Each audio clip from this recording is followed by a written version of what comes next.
here today to send a strong message to the Higgs government, who continues to disrespect the workers and disrespect the process of true negotiations.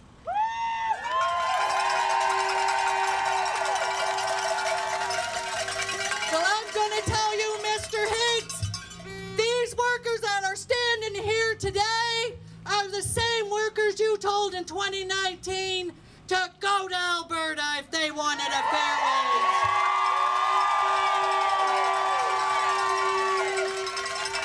Well, Mr. Higgs, thank God these workers stayed and parked their trailers in workplace parking lots, slept in empty beds, worked double and triple shifts during the pandemic to make sure that our seniors were cared for.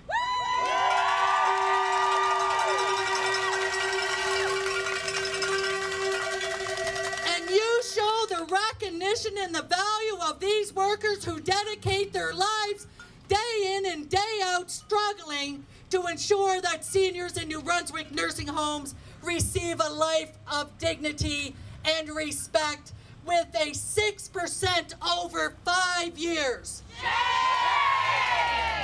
And what that means to 73% of the membership is 124 pennies. Well, at our last annual general meeting, we had 51 locals sign on to say, Higgs, you forgot about us. And now we're saying to you, Mr. Higgs, your insulting 6% over 5 years really shows the true value of what you value nursing home workers. So you know what? We're standing up and we're demanding our value. 544 will bring workers to the floor. 544 will bring the workers to the floor. 544 will bring the workers to the floor. So I'm going to tell you, Mr. Higgs, we the workers in the province of New Brunswick's 51 nursing homes and the seniors who not are only paying clients, they are our extended family. Today, we stand for better wages for the workers and better living conditions for our New Brunswick seniors in nursing homes. Because you know why? We are worth it! We are worth it! We are worth it! We are worth it! Because not only workers, not only residents, our families who have entrusted us to ensure a life of dignity and respect for our seniors, not only the families, but any future New Brunswicker, directly or indirectly, we have a responsibility to make sure that we have a sector that cares for the workers as well as cares for our seniors of New Brunswick.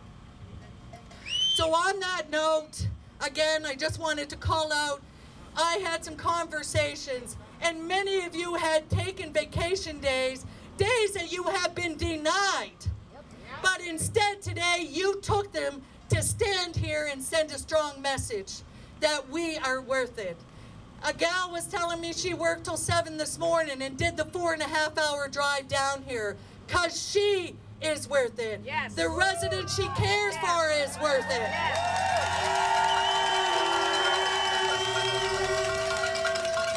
And we have so many more of those who believe that we are worth it. We have the representative of the Coalition of Seniors who advocacy that we strongly support as nursing home workers, and they strongly support ensuring that residents living in nursing homes receive a quality of life. So on behalf of New Brunswick Council of Nursing Homes, thanks you to the Coalition for being here. We also have the Coalition of Pay Equity, Joanne here with us today, who believes that every worker is entitled to equity and fair pay equity. So thank you, Joanne, for being here today and supporting us. We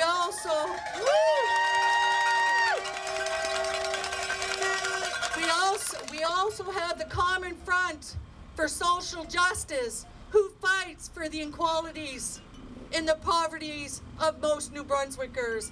And sad to say today that 17% of our workers polled have used the food bank in the last year.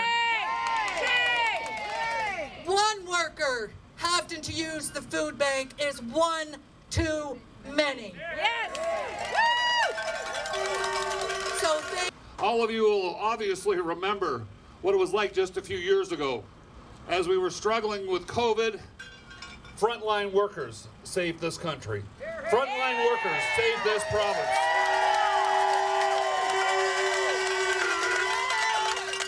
And you may remember that during COVID, governments, employers, residents, we're all calling frontline workers like you heroes. And I gotta ask you, is this any way to treat heroes? hell no! The offer that they have on the table is quite frankly despicable. You know, we love our jobs. We appreciate the residents that we work with. But damn it, that's not putting any groceries on our tables, is it? No! Gas in the car. I don't know what gas is here. I know what it is back in Vancouver. It's just outrageous. So coming out of COVID, what I've seen all across this country, because I've been on picket lines in Ontario and Quebec and British Columbia, that workers are tired. Workers are frustrated. And damn it, workers have had enough. You know, we came out of COVID and we've seen record rates of inflation. Haven't seen that type of inflation in decades. The gas, the groceries, mortgage rates, Bank of Canada, all adding additional costs to us as workers.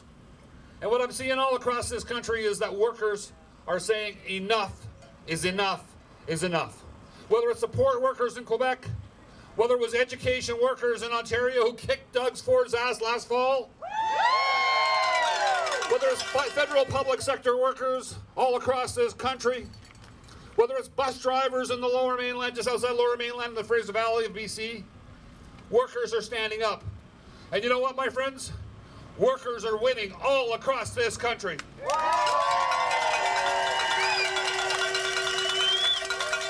We had a dispute in the Fraser Valley, my home province of British Columbia, where bus drivers that were so underpaid compared to the other public sector bus drivers, the handy-dart workers there, want a $12 an hour increase immediately upon settling that contract. I understand judges in this province got over 12%. I understand MLAs in this province got around 12%.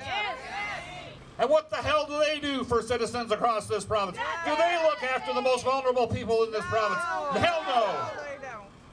My friends, you know, we expect bargaining to be a difficult process, but what we don't expect is to be treated the way that they're treating us. The message that they are sending to the workers that provide these important services to nursing homes all across this province is despicable. And it's this type of action and letting the public know what's really going on that is going to make the difference. You know, my friend Candace Rennick and our National Executive Board, we have Sherry Hillier here from Newfoundland and Labrador, of course your president, Steve.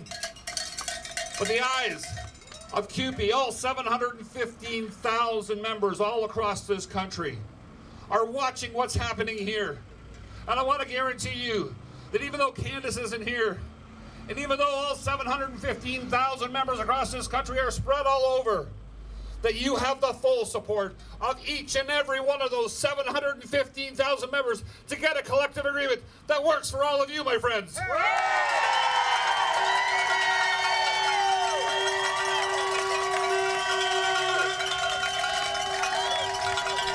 I want you to, this is a little chant I learned from my buddy Fred Hahn in Ontario, because I spent a lot of time with him during the education workers' strike. I want you to repeat after me, okay? I believe that. I believe that we will. I believe that we will win.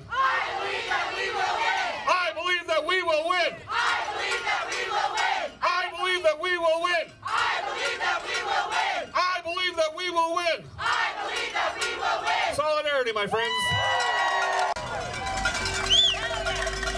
My mother worked in a nursing home for 30 years, and she'll be 80 this year, and she wants you to know you need to fight like hell.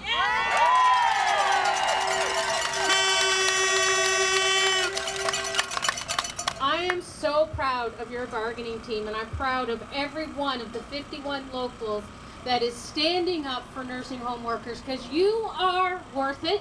The residents are worth it. New Brunswick is worth the work that you do. Nursing homes are something that touch every New Brunswicker. And it may touch you. You may be in a nursing home one day. And you are worth a fair wage. When we have nursing home workers calling or getting in touch with us saying, I can't afford to put gas in my car to get to work, we have a problem in this province. We have seen unprecedented surpluses in this province. So we're not getting the whole song and dance that they can't afford it.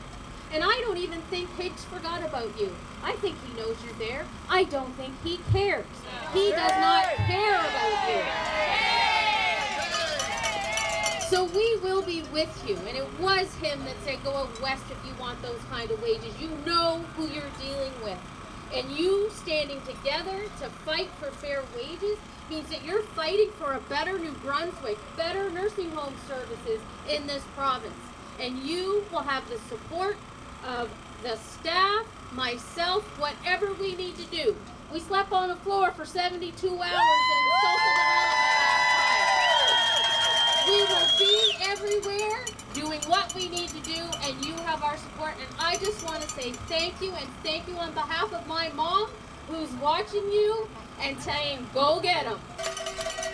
Fuel is going through the sky, the inflation, housing, groceries are just, more and more people are having to rely on food banks. Workers are having a hard time feeding their families, taking care of themselves, and certainly taking care of the loved ones and the residents that they take care of, because your working conditions have become so deplorable because your wages have not kept up for 20 years, and enough is enough. I want you to know that we were with you in 2021 or prior to 2021 when you were on your last fight. And we were there every step of the way. And I'm here to guarantee you that keeping New Brunswick, the 27,000 members from our division are going to be there. Our leaders are going to be there. Our members are going to be there. And you heard from our national president, we have 715,000 members across Canada, and we all have your back. You deserve to make a decent living, and you deserve working conditions so that our residents are properly cared for. And make no mistake about it, I know you do everything above and beyond your duty to provide the best quality care you can. You love your residents, you love your work, but the working conditions are so bad that some of you are having to miss your bathroom breaks. Some of you are having to miss your lunch breaks. Some of you are having to miss your family because you're doing 2 and 3 shifts. You've had members that have left the profession because they can't take it anymore. They continue to say that we have a worker shortage. No, we don't. We have a fair pay shortage. You're not paying your workers enough. If you were, we wouldn't have recruitment and retention crisis. We wouldn't have to rely on other countries to fly people in to take care of our seniors. So again, I just want to say how amazing it is to see you out here. It's really unfortunate that you've had to take this stand, but you've been backed into a corner like this government likes to do. When are they going to start respecting their workers? Right now. You got it, sister. It starts now. So on behalf of QP New Brunswick, I want to say great to see our national president here, Sherry Hilliers, our general vice president. I see many of our community allies here, as well as Brother Leger from the Federation of Labor, and we've got George from another union, George Lehman. It's great to see you. They're here to back you up. QP New Brunswick will back you up. We will do whatever it takes to help you through, because you are worth it.